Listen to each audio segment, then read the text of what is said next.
ये वीडियो का पार्ट 2 बनाया जा रहा है। इस वीडियो में हम आपको 5वें के ग नंबर से आपको बताना स्टार्ट करेंगे। इस पेपर का आधा सॉल्यूशन वीडियो के पार्ट 1 में हमने करा दिया था। यदि जिन विद्यार्थियों ने अभी वीडियो का पार्ट 1 नहीं देखा तो लिंक हमने डिस्क्रिप्शन में दे दिया है, तो वहां से आप लोग जाकर देख सकते हैं। यदि चैनल के ऊपर नए हैं तो चैनल को सब्सक्राइब कर लें और वीडियो को लाइक करें। और इस वीडियो में हमने जितने सवाल बताए, यदि किसी भी सवाल में यदि आपको समस्या हो तो अपनी समस्या कमेंट बॉक्स में लिख दें। ये वीडियो कक्षा 10 के लिए बहुत ही यूजफुल वीडियो, क्योंकि इस पेपर के हम जितने सवाल कराएंगे तो इसी कायदे का सवाल आपको हाई स्कूल में मिलेगा और 4 अंक का आएगा। इस वीडियो को देखने के बाद आपके 4 नंबर पक्के हैं। 5वें का ग नंबर हमारा दिया कि एक ठोस शंकु के आकार का है ना। इसमें ये लिखा है कि एक ठोस शंकु के आकार का है जो एक समान आधार के त्रिज्या के अर्धगोले पर अध्यारोपित है ना। आगे लिखा है कि यदि अर्धगोले का वक्र पृष्ठ तथा शंकु का वक्र पृष्ठ क्या हो समान हो तो शंकु की त्रिज्या और ऊंचाई का अनुपात ज्ञात कीजिए। ठीक है, बहुत ही सिंपल सवाल है। ठीक है, यदि हाई स्कूल में ये वाला यदि सवाल आ जाएगा पेपर में 4 अंक का पूछा जाता है। ठीक है, तो देखो इस वीडियो में हम आपको जितने भी सवाल बताएंगे तो इन सवालों में से एक सवाल जो है हाई स्कूल में यानी कक्षा 10 में आपको जरूर पूछा जाएगा। इसी कायदे का सवाल आ सकता है आपके पेपर में आपको हल करने के लिए। ठीक है, तो आपको हम जितने भी सवाल इस वीडियो में आपको बता रहे हैं तो आपको सब सवालों का सॉल्यूशन कर लेना है। और हम आपको 5वें का ग नंबर बता रहे हैं, तो यदि आप कॉपी और पेन लेकर अभी नहीं बैठे हैं तो कॉपी पेन लेकर बैठ जाएं। ठीक है, तो 5वें के ग नंबर को आज आपको हम सॉल्व करके आपको बताएंगे। तो 5वें के ग नंबर का सवाल है कि एक ठोस शंकु के आकार का है ना। देखो एक ठोस है जो शंकु के आकार का है और ये जो है गोले पर रखा हुआ है ना, गोले पर अध्यारोपित है ना। तो इसका मतलब ये होता है कि एक ठोस शंकु है जो अर्ध गोले पर रखा हुआ है। तो देखो चित्र में जैसे ये शंकु है, ये शंकु जो है अर्ध गोले पर रखा हुआ है। ठीक है, तो अब उसमें लिखा है कि आधार त्रिज्या के है ना। तो देखो जो हमारा शंकु का आधार है, ठीक है, तो वही हमारा अर्धगोले का आधार है। ठीक है, यानी देखो जो हमारा शंकु का व्यास है वही हमारा गोले का व्यास होगा, क्योंकि शंकु जो है अर्धगोले पर रखा हुआ है। तो जो हमारा शंकु का व्यास होगा वही हमारा अर्धगोले का व्यास होगा। ठीक है, तो इसमें ये है कि जो हमारी शंकु की त्रिज्या होगी वही अर्धगोले की त्रिज्या होगी, क्योंकि शंकु जो है अर्धगोले पर रखा हुआ है। तो इसका जो है दोनों का व्यास बराबर होगा और दोनों की त्रिज्या भी बराबर होगी। ठीक है, तो इतना हम पहले कर लेते हैं। ठीक है, ये क्या है, ये शंकु की ऊंचाई है। ठीक है, और यहाँ से यहाँ तक क्या है, शंकु की त्रिज्या है r है। ठीक है, और ये क्या है, ये शंकु की ऊंचाई है। ठीक है, ये शंकु की ऊंचाई है तो h हमने नाम दे दिया। ये शंकु की क्या है, ये शंकु की तिरछी ऊंचाई है। ठीक है, इसका नाम हमने l दे दिया। ठीक है, क्योंकि शंकु की तिरछी ऊंचाई को किससे लिखते हैं, l से। ठीक है, तो अब देखो इसमें सवाल में ये कह रहा है कि यदि अर्धगोला का वक्र पृष्ठ और शंकु का वक्र पृष्ठ क्या हो, समान हो। ठीक है, यानी दोनों का वक्र पृष्ठ समान है। ठीक है, और हमें शंकु की त्रिज्या और ऊंचाई का अनुपात निकालना है। ठीक है, तो देखो ये तो पता है कि हमें कि इस गोले की जो त्रिज्या है वही हमारी इस शंकु की त्रिज्या है, यानी शंकु की त्रिज्या और गोले की त्रिज्या बराबर है। तो लिख देंगे शंकु की त्रिज्या बराबर अर्धगोले की त्रिज्या और दोनों की त्रिज्या सेम है तो r लिख देंगे। ठीक है, तो लिखेंगे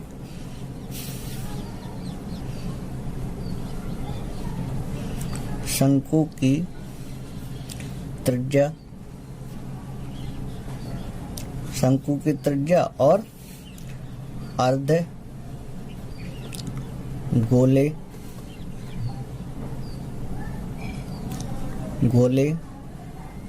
की त्रिज्या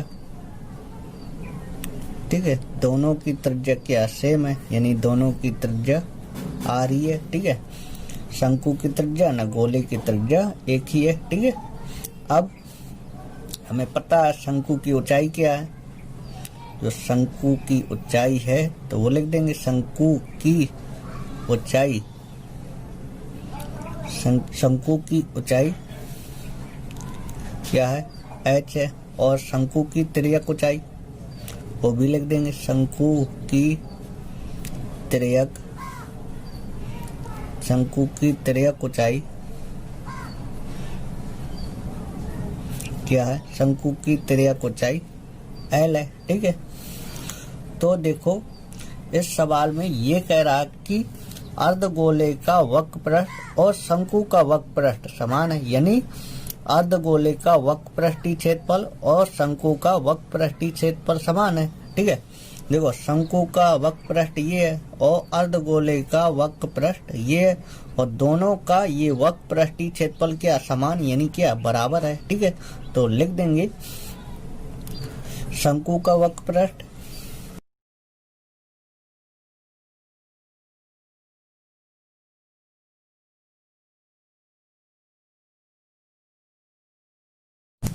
सवाल में ये कह रहा है कि शंकु का वक्र पृष्ठ और अर्धगोले का वक्र पृष्ठ ये जो है बराबर है, यानी दोनों का जो वक्र पृष्ठीय क्षेत्रफल है शंकु का ना गोले का, दोनों का वक्र पृष्ठीय क्षेत्रफल बराबर है। तो तुम्हें अब ये सूत्र पता होना चाहिए, शंकु के वक्र पृष्ठीय क्षेत्रफल का सूत्र क्या होता है। ठीक है, ये तुमको याद होना चाहिए, क्योंकि यहाँ पे हमें शंकु के वक्र पृष्ठीय क्षेत्रफल का सूत्र लिखना है। तो शंकु के वक्र पृष्ठीय क्षेत्रफल का सूत्र क्या होता है, इसका सूत्र होता है पाई RL। ठीक है, और अर्धगोले के वक्र पृष्ठीय क्षेत्रफल का सूत्र क्या होता है, का जो सूत्र होता है इसका सूत्र होता है 2 पाई r²। ठीक है, तो अब क्या करेंगे, पाई से पाई कैंसिल हो जाएगा। ठीक है, और ये सुनो कि जो L के गुणा में R है तो ये इस साइड चला जाएगा, तो ये लिखा जाएगा इसके बट्टे में। यहाँ पे क्या बच्चा, यहाँ पे बच्चा 2r² बट्टे, और ये बट्टे में आ जाएगा R। ठीक है, तो ये R से इसका घात कैंसिल हो जाएगा। ठीक है, तो L का मान क्या आ जाएगा, L का मान आ जाएगा 2r। ठीक है, L का मान निकालने के लिए L का सूत्र हमारा क्या होता है, L यानी क्या होता है तिरछी ऊंचाई, और तिरछी ऊंचाई निकालने के लिए सूत्र क्या होता है, यदि आपको याद नहीं हो तो याद कर लेना। L बराबर होता है √h² प्लस r², ये होता है। ठीक है, हमें L का मान पता है। ठीक है, तो L की जगह लिख देंगे, L की जगह क्या लिखेंगे 2r लिखेंगे, बराबर h² प्लस r²। ठीक है, अब क्या करेंगे, इसका दोनों ओर वर्ग कर देंगे। ठीक है, तो लिख देंगे दोनों तरफ वर्ग करने पर। ठीक है, वर्ग करने पर। ठीक है, दोनों तरफ वर्ग करने पर, तो वर्ग हम क्यों कर रहे हैं, वर्ग हम इसलिए कर रहे हैं क्योंकि इस साइड जो अंडर रूल लगा है तो अंडर रूल कैंसिल हो जाएगा यदि वर्ग कर देंगे। तो दोनों ओर वर्ग करेंगे। ठीक है, कुछ भी करते हैं दोनों ओर करते हैं, यदि जोड़ेंगे तो दोनों ओर जोड़ेंगे, वही जोड़ेंगे। ठीक है, तो वर्ग कर रहे हैं तो दोनों ओर वर्ग किया जाएगा। ठीक है, तो 2r की घाते 2। ठीक है, इसकी घात इस साइड वर्ग कर दिया। ठीक है, और इस साइड भी वर्ग कर दो, under rule h² plus r²। ठीक है, इसका भी वर्ग कर दो। ठीक है, इसका वर्ग करेंगे, 2 का वर्ग करेंगे, 2 का वर्ग क्या होता है, 2 का वर्ग 4 होता है। ठीक है, r का वर्ग क्या होता है, r² होता है। ठीक है, यदि अंडर रूल का यदि वर्ग करेंगे तो वर्ग से अंडर रूल कैंसिल हो जाएगा, क्या बचेगा h² प्लस r² बचेगा। ठीक है, तो देखो हमें क्या चाहिए, हमें चाहिए h का मान। तो देखो क्या करेंगे, 4r², ये हमारे जो कहते हो इसको इस साइड ले आओ, तो माइनस का r² हो जाएगा, बराबर यहाँ पे क्या बचा। अब देखो क्या करेंगे, अब देखो ये करेंगे कि इसमें से इसको घटा देंगे, तो क्या बचेगा 3 आर स्क्वायर ये बचेगा बराबर। अब देखो अब क्या होगा, यदि यहाँ से वर्ग घटेगा तो इस साइड अंडर रूल लग जाएगा, ठीक है। तो एच बराबर क्या होगा, अंडर रूल 3r स्क्वायर ये होगा, ठीक है।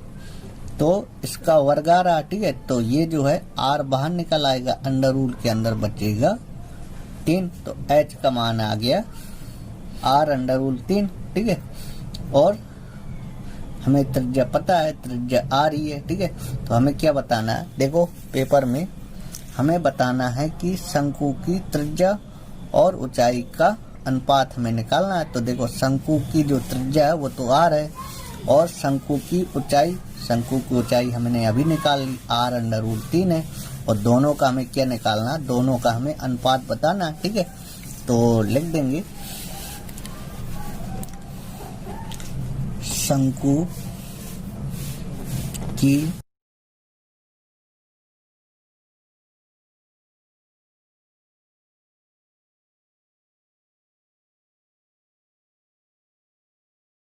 लिख दिया हमने, शंकु की त्रिज्या और ऊंचाई का अनुपात।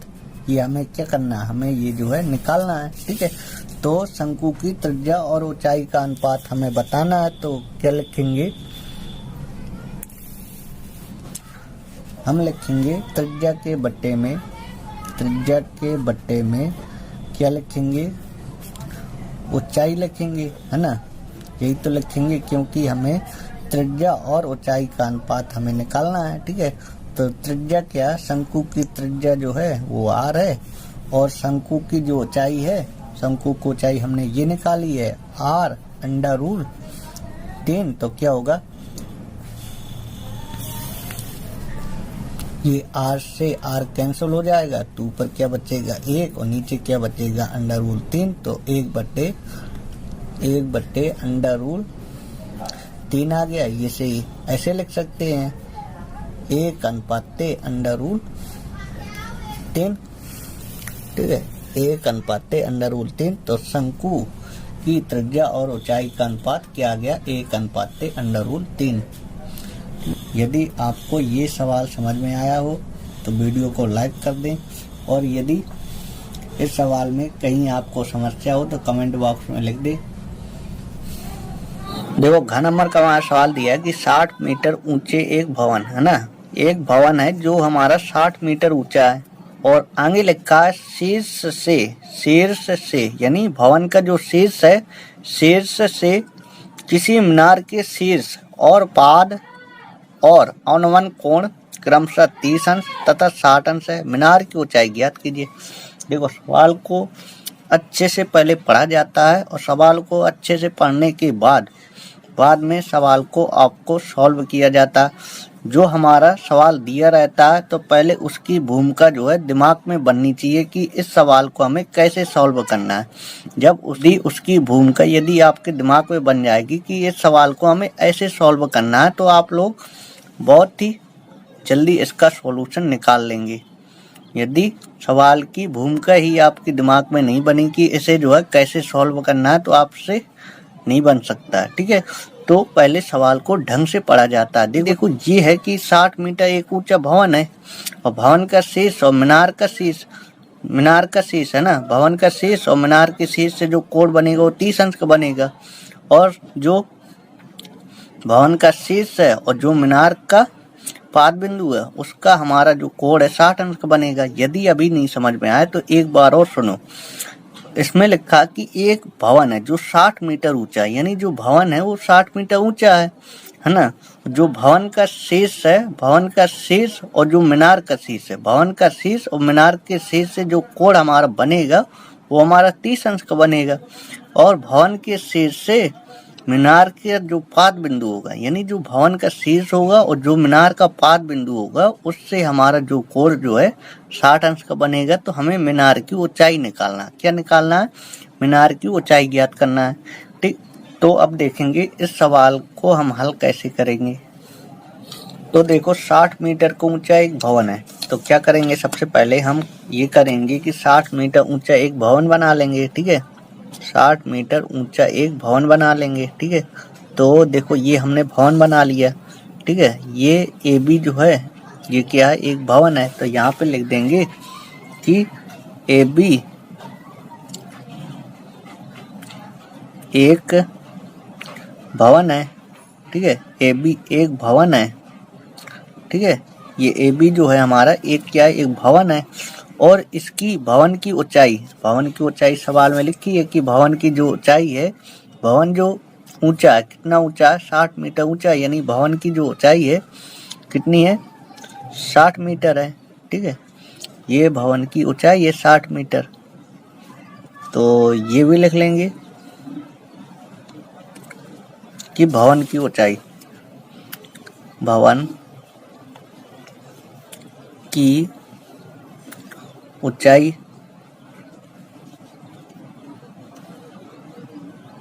भवन की ऊंचाई क्या है, तो भवन की ऊंचाई जो है AB है। भवन की ऊंचाई क्या है, AB है। AB कितना है, 60 मीटर है। यानी भवन की ऊंचाई कितनी है, 60 मीटर, ठीक है। अब देखो उसमें ये लिखा है कि किसी मीनार, तो क्या करेंगे, एक मीनार बना लेंगे, ठीक है। देखो एक हमने भवन बना लिया, एक हम मीनार बना लेंगे, ठीक है। ये हमारी मीनार हो गई, ठीक है। मीनार क्या हो गई, ABC और D, ये हमारी क्या हो गई, ये हमारी मीनार हो गई। तो यहाँ पे लिख देंगे CD एक क्या है, एक मीनार है। CD एक मीनार है, ठीक है। ये हमने अभी बना लिया कि CD जो है एक मीनार है। और उसमें ये कह रहा कि मीनार की ऊंचाई निकालिए, यानी CD की ऊंचाई निकालना। यही तो हमारी मीनार है और मीनार की ऊंचाई हमें निकालना है, यानी CD हमें याद करना है। तो लिख देंगे मीनार की ऊंचाई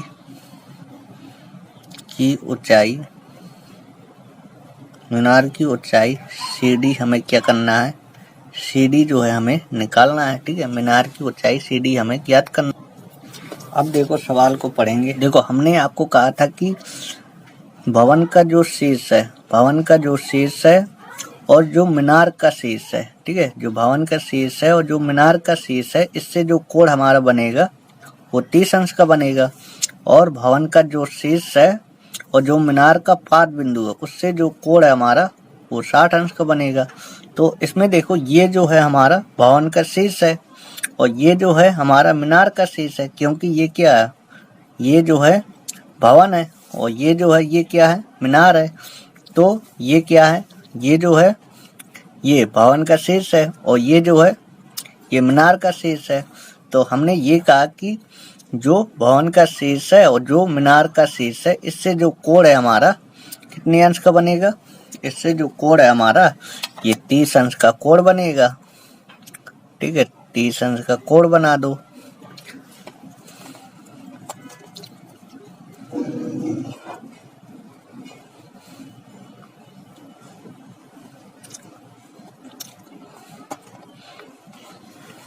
भवन के शीर्ष और मीनार के शीर्ष से जो कोण बनेगा, ये कोण हमारा 30 अंश का बनेगा, ठीक है, ठीक है। ये हमारा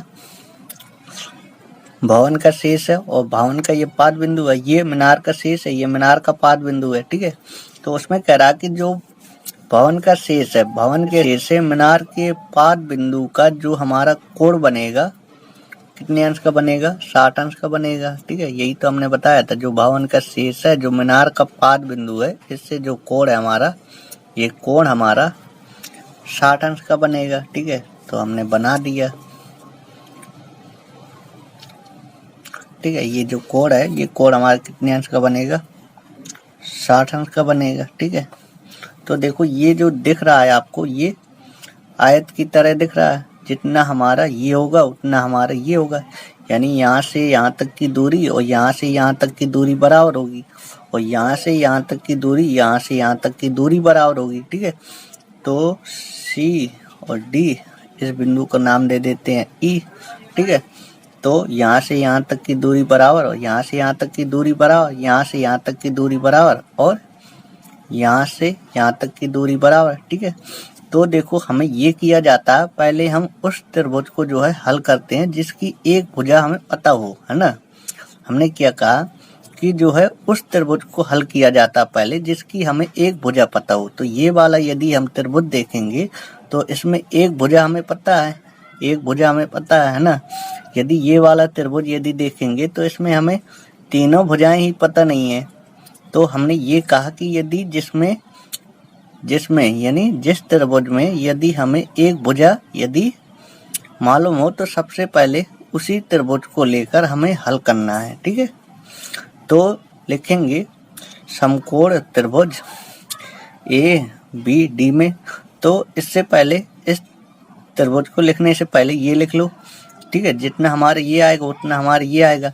जैसे यहाँ से यहाँ तक की दूरी हमारी x है, इसको मान लो। यहाँ से यहाँ तक की दूरी हमारी जैसे x होगी तो यहाँ से यहाँ तक की दूरी क्या होगी? तो यहाँ से यहाँ तक की दूरी सर हमारी क्या है? यहाँ से यहाँ तक की दूरी जो है 60 है, ठीक है। यहाँ से यहाँ तक की दूरी 60 है। 60 में से यदि इतना घटा देंगे तो ये BE निकल आएगा, यानी ये दूरी हमारी क्या हो जाएगी? ये दूरी हमारी 60 माइनस x हो जाएगी, ठीक है। यदि यहाँ से यहाँ तक हमारा x है, ठीक है, x है, तो यहाँ से यहाँ तक पूरा हमारा 60 है। तो इतना यदि निकालना है तो पूरी दूरी में से इतना घटा देंगे तो ये BE हमें पता चल जाएगा, ठीक है। तो देखो यदि हमारे पास ये BE यदि आ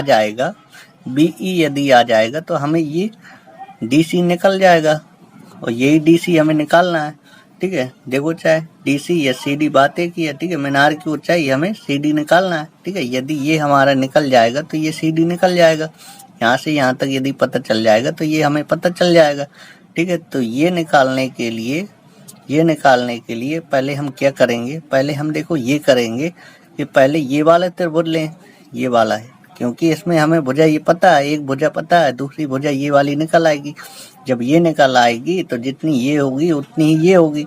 जब हमें ये पता चल जाएगी तो ये निकाल लेंगे,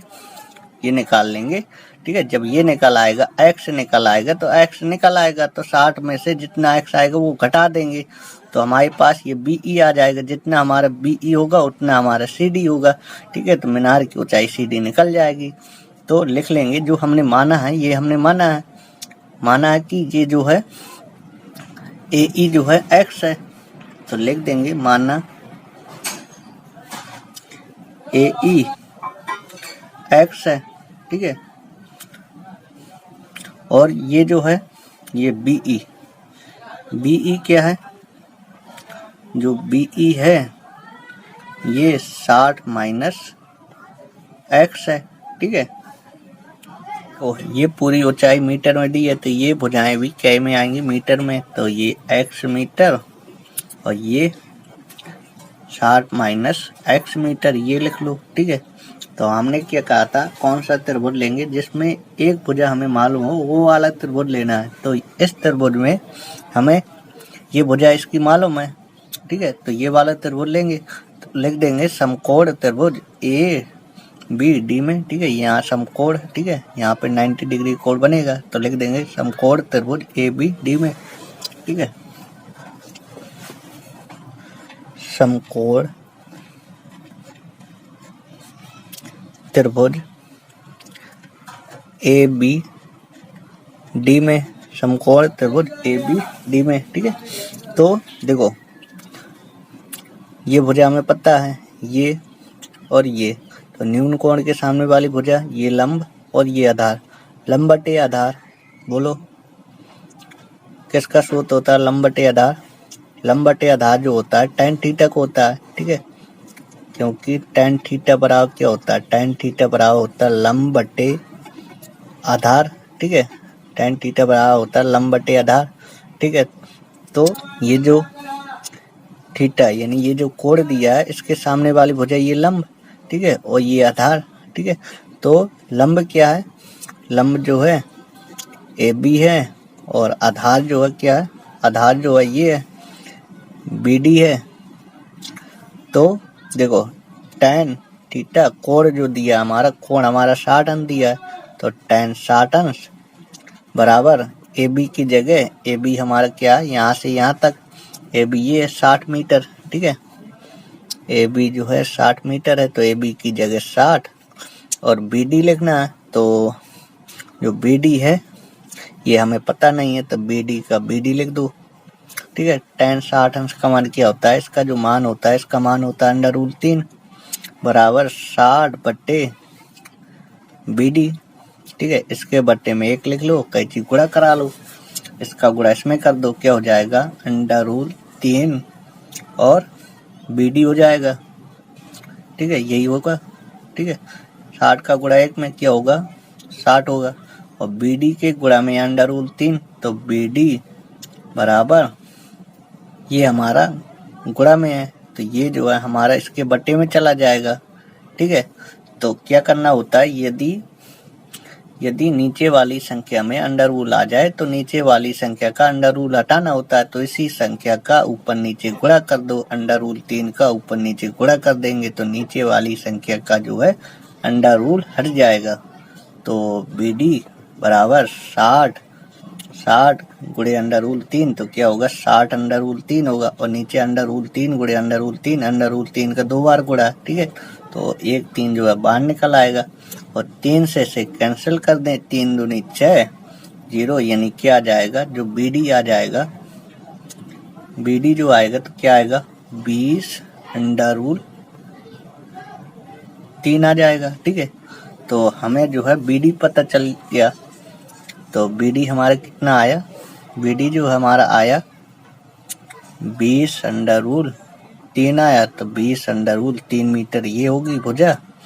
तो यहाँ से ऊपर ये भी 20 √3 होगा, 20 √3, क्योंकि जितनी भुजा हमारी यानी जितनी दूरी ये होगी उतनी दूरी ये होगी, ठीक है। तो 20 √3 मीटर ये आ गया, ठीक है। तो लिख देंगे जितना हमारा बी डी होगा, तो बी डी बराबर उतना हमारा क्या होगा सी ई होगा, तो बी डी बराबर सी ई क्या होगा 20 √3 मीटर, ये सेम होगा, ठीक है। अब आगे देखेंगे, अब हमें निकालना x, जैसे ही x निकलेगा तो इसकी जगह रख देंगे, तो ये बी ई पता चल जाएगा, जितना हमारा बी ई होगा उतना हमारा सी डी होगा। तो मीनार की ऊंचाई सी डी है, सी डी की ऊंचाई निकल आएगी, ठीक है। तो क्या निकालें, x निकालें, तो tan थीटा बराबर लंब बटे आधार सूत्र लगा दें, तो x निकल आएगा, ठीक है। तो लिखेंगे कौन सा त्रिभुज लेंगे, त्रिभुज ए ई सी लेंगे, तो लिख देंगे समकोण त्रिभुज कौन सा लेंगे, ए ई सी लेंगे, ठीक है। तो लिख देंगे ए ई सी में, ठीक है। तो सूत्र लगा देंगे, tan थीटा बराबर क्या होता है लंब बटे आधार होता है, ठीक है। tan थीटा बराबर क्या होता है लंब बटे आधार। तो लंब क्या है इसमें, लंब ये है, लंब ए ई है, और जो आधार है, आधार क्या है, आधार जो है सी ई है, सी ई ये आधार है, ठीक है। तो देखो ए ई लिखा है, ए ई जो हमारा दिया है, ए ई क्या है वो x है, और जो सी ई दिया है तो सी ई हमारा क्या है 20 √3 है। तो tan थीटा लिखा है, तो थीटा का जो मान दिया वो हमारा 30 अंश दिया है, तो tan 30 अंश लिख देंगे, और ए ई हमारा x है तो x लिख देंगे, और सी ई हमारा कितना है, सी ई जो है हमारा 20 √3 है, तो सी ई की जगह 20 √3 लिख देंगे, ठीक है। और tan 30 अंश का मान हमें पता होना चाहिए, tan 30 अंश का मान होता है 1 बटे √3, ठीक है, x बटे 20 √3। अब क्या करेंगे, अब कैंची गुणा करा देंगे, इसका गुणा इसमें, तो क्या हो जाएगा √3x हो जाएगा, इसका गुणा इसमें कर देंगे तो क्या हो जाएगा 20 √3 हो जाएगा, ठीक है। तो देखो x बराबर क्या होगा 20 √3, ये जब करते हो और ये बट्टे में चला जाएगा √3, √3 से √3 कैंसिल, तो x का मान आ जाएगा 20, ठीक है। x का मान आ गया 20, हमें x चाहिए था, तो x हमारा निकल गया। तो अब देखो मीनार की ऊंचाई निकल जाएगी, मीनार की ऊंचाई, ठीक है। मीनार की ऊंचाई क्या है, मीनार की ऊंचाई है CD, और जितना हमारा CD होगा उतना हमारा BE होगा, ये हमारा बराबर है, ठीक है। तो BE बराबर ये CD, ये बराबर है, ठीक है। तो ये BE क्या है, BE हमारा 60 माइनस x है, ठीक है। तो CD निकल जाएगा, ठीक है। जितना हमारा BE है उतना हमारा CD है, तो CD बराबर ये लिख दिया हमने 60 माइनस x, और x का मान हमारे पास आ चुका है। 60 माइनस x की जगह कितना रखेंगे, 20। अब क्या करेंगे, 60 में से 20 माइनस कर देंगे तो क्या बचेगा, 40 बचेगा। तो मीनार की ऊंचाई निकल गई 40 मीटर, ठीक है। यदि आपको इस सवाल में यदि समस्या हो तो कमेंट कर सकते हैं, बता सकते हैं इस सवाल में यहाँ समस्या, ठीक है। अब अगला सवाल देखेंगे। अब हम आपको छठवें का घ नंबर आपको बताएंगे। तो छठवें के घ नंबर का हमारा सवाल दिया है, एक धातु का गोला है जिसकी त्रिज्या 10.5 सेंटीमीटर है, उसको पिघलाकर, ठीक है। यानी इसको एक धातु का गोला है जिसकी त्रिज्या इतनी है, इसको पिघलाकर छोटे छोटे शंकुओं में ढाला गया, ठीक है। एक धातु की गोला है जिसकी त्रिज्या 10.5 सेंटीमीटर है, इसको पिघला देंगे, छोटे छोटे शंकुओं में ढाल देंगे, ठीक है। जिनमें से प्रत्येक की त्रिज्या 3.5 सेंटीमीटर तथा ऊंचाई 3 सेंटीमीटर है। तो ज्ञात कीजिए कुल कितने शंकु प्राप्त हुए, ठीक है। तो देखो इसमें ये है कि देखो एक गोला है जिसकी त्रिज्या 10.5 सेंटीमीटर है, ठीक है। और इसको जो है, इसको पिघलाने के बाद छोटे छोटे शंकुओं में ढाला जाना है, ठीक है। और जितने इससे जो है शंकु बनाए जाएंगे, प्रत्येक शंकु जो है बराबर बनाया जाएगा। जितने शंकु बनाएंगे सभी शंकु बराबर बनाएंगे। जब बराबर बनाएंगे तो प्रत्येक की त्रिज्या वही रहेगी, ऊंचाई वही रहेगी। तो उसमें सवाल में लिखा है कि प्रत्येक की त्रिज्या 3.5 सेंटीमीटर, ऊंचाई 3 सेंटीमीटर है, ठीक है। इस गोले को पिघलाकर बराबर शंकुओं में ढाला जाना है, ठीक है। तो इस गोले को पिघला देंगे और बराबर बराबर शंकुओं में ढाल देंगे। तो बराबर बराबर शंकुओं में ढालेंगे तो जब शंकु बराबर रहेंगे तो उनकी त्रिज्या बराबर, ऊंचाई बराबर, ठीक है। तो हमें ये बताना है कि शंकुओं की संख्या कितनी होगी। इसको यदि पिघलाया जाएगा, यदि त्रिज्या हम 3.5 सेंटीमीटर रखेंगे, यदि ऊंचाई यदि 3 सेंटीमीटर रखेंगे, तो कितने शंकु जो है बनाए जा सकेंगे। इसको पिघलाकर कितने शंकु बनाए जा सकते हैं ये हमें बताना है। तो क्या करेंगे, यदि इसको पिघलाया जाएगा तो इसके आयतन में परिवर्तन किया जाएगा, ठीक है। आयतन में परिवर्तन किया जाएगा ना, तो क्या करेंगे, गोले का आयतन निकाल लेंगे, ठीक है। और एक शंकु का आयतन निकाल लेंगे, गोले का आयतन निकाल लेंगे, एक शंकु का आयतन निकाल लेंगे, ठीक है। और क्या करेंगे, गोले के आयतन में से शंकु के आयतन का भाग दे देंगे। तो हमें ये पता चल जाएगा कि इस गोले से जो है कितने शंकु बनाए जा सकते हैं, ये हमें पता चल जाएगा, ठीक है। तो क्या करेंगे, गोले का आयतन निकाल ले, शंकु का आयतन निकाल ले, गोले के आयतन में शंकु के आयतन का भाग दे दें, शंकु की संख्या निकल आएगी, ठीक है। तो गोले की त्रिज्या लिखिए, तो लिख लेंगे गोले की त्रिज्या, क्या लिखी है, त्रिज्या आर का मान है 10.5 सेंटीमीटर, ठीक है। ये गोले की त्रिज्या, तो गोले का आयतन निकाल लें, गोले का आयतन, ठीक है। गोले का आयतन निकाल लें, गोले का आयतन का सूत्र क्या होता है, 4/3 पाई आर की घाते 3। ये गोले का आयतन का सूत्र होता है 4/3, और पाई का मान होता है 22/7 और आर की घाते 3। तो आर का मान क्या है, 10.5 है। तो इसमें घात 3 लगी है, तो आर का 3 भाग गुणा करके लिखेंगे, ठीक है। 10.5 गुणे 10.5 गुणे 10.5, ठीक है। अभी इसका कैलकुलेशन हम नहीं करेंगे, ठीक है, यहीं पे लिख लेंगे। आयतन है तो आएगा आंसर इसका घन सेंटीमीटर में, ठीक है। तो गोले का आयतन ये, ठीक है।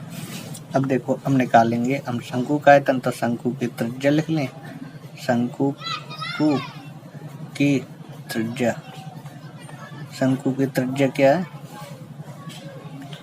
शंकु की त्रिज्या आर का मान 3.5 सेंटीमीटर है, शंकु की त्रिज्या ये, ठीक है। और शंकु की ऊंचाई क्या है, शंकु की ऊंचाई, शंकु की ऊंचाई क्या है, एच का मान 3 सेंटीमीटर, ये शंकु की ऊंचाई है, ठीक है। अब क्या निकालेंगे, अब निकालेंगे शंकु का आयतन। शंकु का आयतन,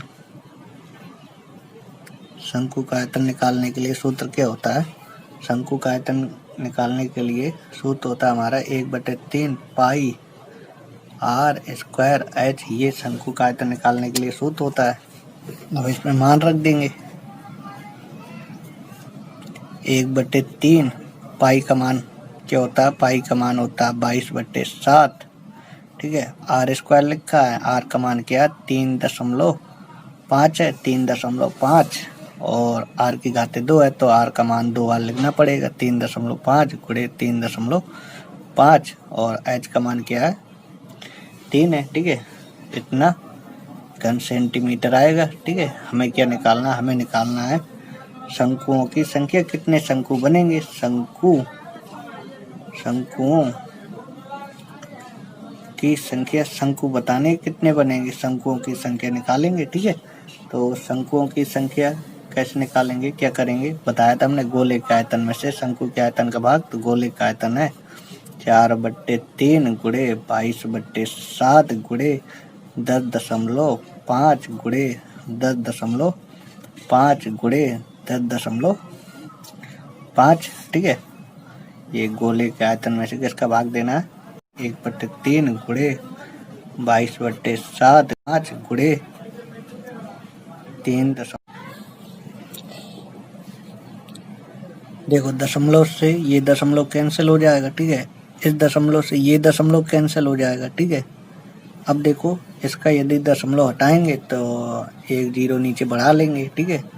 अब देखो ये 7 से ये 7 कैंसिल हो जाएगा, ये 3 से ये हमारा 3 कैंसिल हो जाएगा, ठीक है। और ये 22 से हमारा ये 22 कैंसिल हो जाएगा, ठीक है। और अब देखो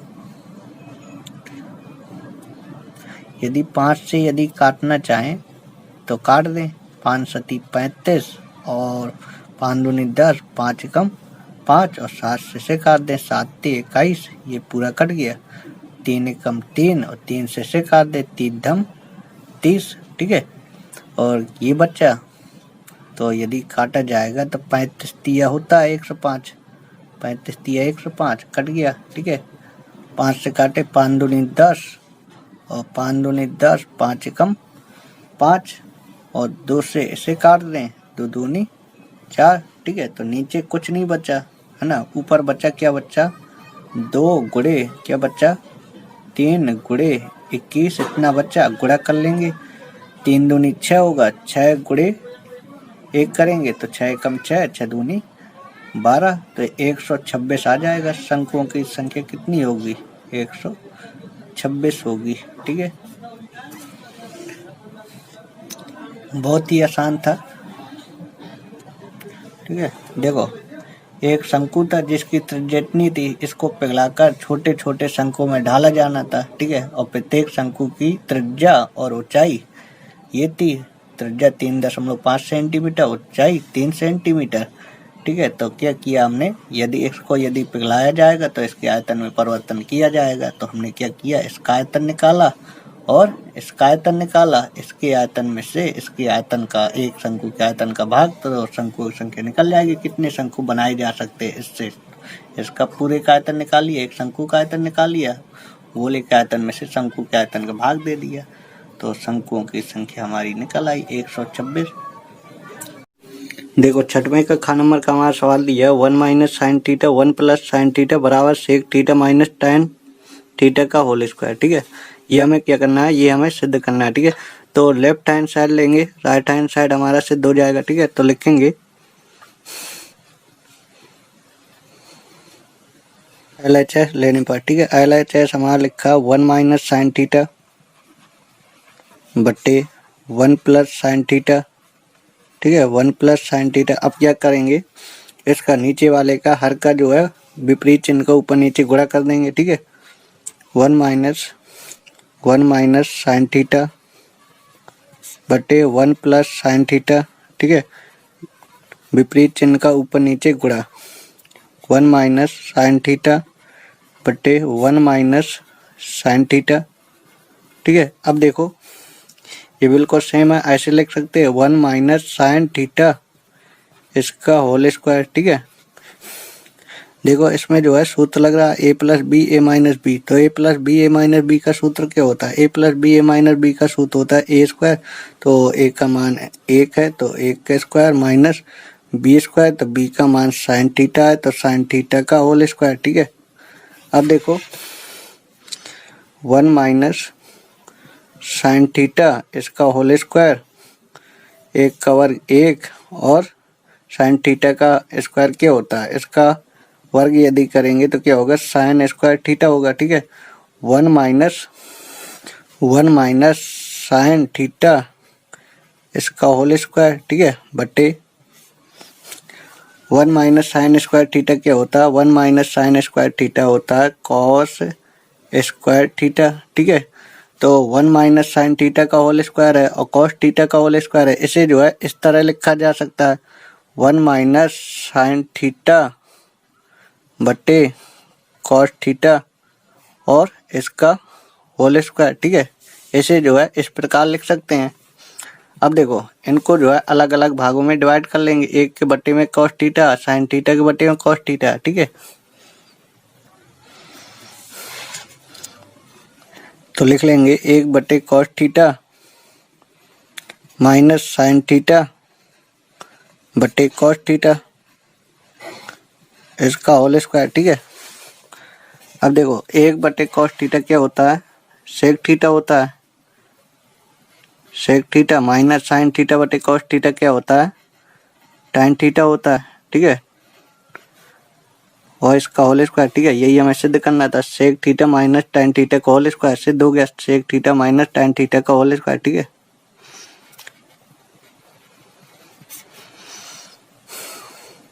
साथ में हमारा लिखा कि सभी खंड कीजिए। ठीक है, सातवें में सवाल दिए हैं का खा गा ऐसे दिए हैं। ठीक है, उसका का नंबर का ये सवाल है। ठीक है, और ये जो है पेपर में 6 नंबर का पूछा जाता है। यदि ये सवाल आपको लिखने को आएगा तो ये सवाल आपसे 6 नंबर का पूछा जाएगा। ठीक है, क्योंकि ये वाला सवाल पेपर में 6 नंबर का आता है। ठीक है, तो का नंबर लिखा बहुपद x की घाते 4 माइनस 3 अंडर रूल 2x की घाते 3 plus 3x square plus 3 under rule 2x minus 4 के सभी शून्य प्राप्त कीजिए। ठीक है, इसके जो है सभी शून्य ज्ञात कीजिए, जबकि इसके 2 शून्य दिए गए हैं। ठीक है, 2 शून्य ये दिए गए अंडर रूल 2 और 2 अंडर रूल 2 ये दिए गए हैं, और इसके जो है और शून्य जो है ज्ञात करना है। ठीक है, इसके 2 शून्य दिए गए हैं, तो इस बहुपद में सबसे अधिकतम घात 4 है, तो इसके जो शून्य का आएंगे सिर्फ जो है 4 आएंगे। तो 2 शून्य दिए गए हैं, 2 शून्य निकालना है। ठीक है, तो देखो शून्य वो होते हैं जैसे इस बहुपद के शून्य ये हैं, यदि x की जगह अंडर रूल 2 रख देंगे तो इसका मान 0 हो जाएगा, यदि ये रख देंगे तो इसका मान 0 हो जाएगा। शून्य का मतलब ये होता है, जो शून्य किसके होते हैं, यदि x की जगह रख दिया जाता है तो इसका मान 0 हो जाता है। ठीक है, यानी x का मान दिया, x का एक मान दिया अंडर रूल 2 और एक x का मान दिया 2 अंडर रूल 2। ठीक है, इसको इस साइड ले आओ, माइनस का अंडर रूल 2 हो जाएगा। ठीक है, बराबर क्या बचेगा? कुछ नहीं बचेगा, 0 लिख दिया। ठीक है, x इसको इस साइड ले आओ, माइनस का 2 अंडर रूल 2 हो जाएगा, बराबर क्या बचेगा? कुछ नहीं बचेगा, 0। ठीक है, अब आगे देखो, यदि इन दोनों का यदि गुणा करा देंगे तो ये 2 शून्य का जाएंगे, यानी x का मान अंडर रूल 2 आ जाएगा और x का मान 2 अंडर रूल 2 आ जाएगा, यदि इन दोनों का यदि गुणा करा देंगे।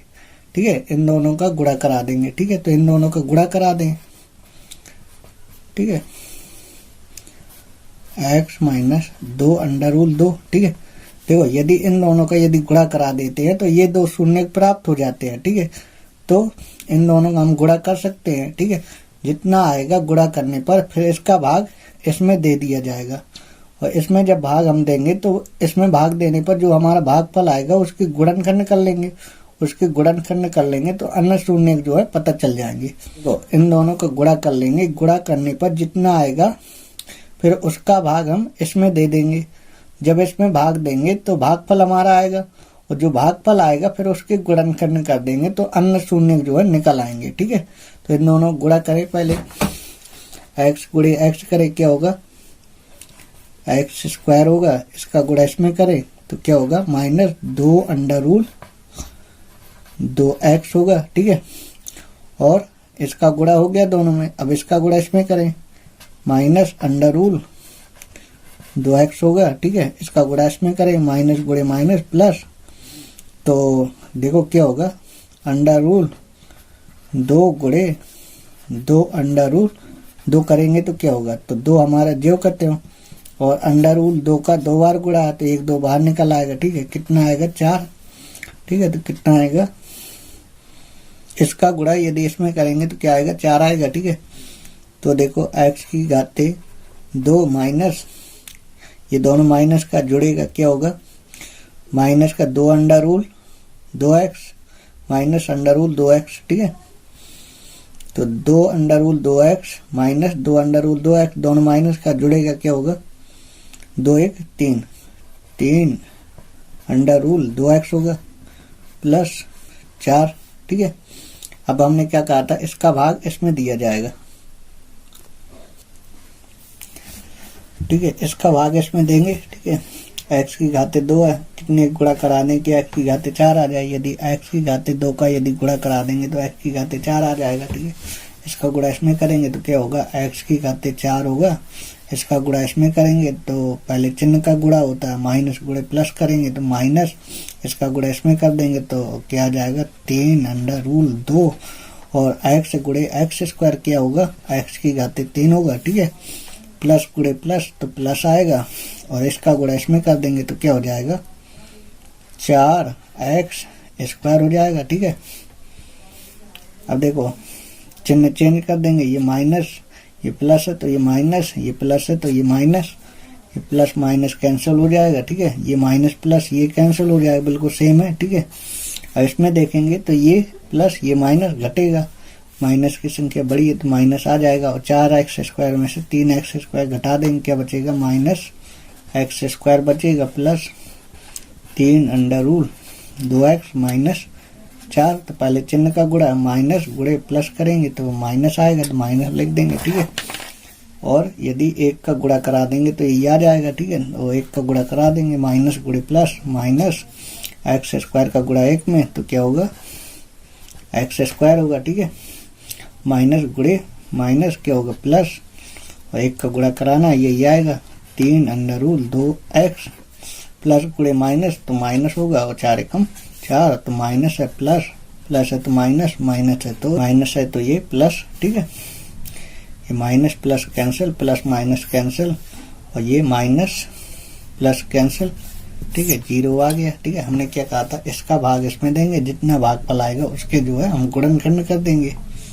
ठीक है, उसके हम गुणनखंड कर देंगे तो x स्क्वायर माइनस 1, तो देखो a square minus b square का सूत्र क्या होता है a प्लस b होता है, तो a का मान x प्लस b का मान 1 a प्लस b और a माइनस b तो x माइनस 1। ठीक है, इसका हमें शून्य निकालना है तो इसके बराबर 0 लिख देंगे। ठीक है, तो इसके जो है अन्य 2 शून्य निकल आएंगे। ठीक है, x प्लस 1 इसके बराबर 0 है। ठीक है, तो x का मान आ जाएगा 1 माइनस 1 यानी 1 शून्य का आ गया हमारा माइनस 1 और x माइनस 1 के बराबर 0 लिख सकते हैं तो x का मान 1 क्या आएगा प्लस 1 आएगा तो 1 शून्य का आ गया प्लस 1 तो लिख देंगे दिए गए बहुपद के 2 शून्य दिए थे और दिए गए बहुपद के 2 शून्य हमने निकाल लिए हैं तो लिख देंगे दिए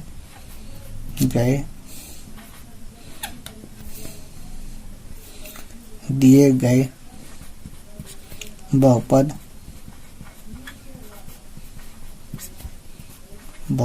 के अन्य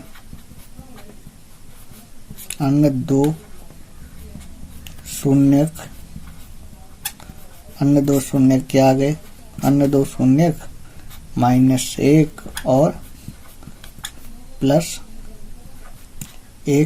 ठीक है, +1 है, ठीक है, लिख दिया हमने। दिए गए बहुपद के अन्य दो शून्य -1 और +1 है।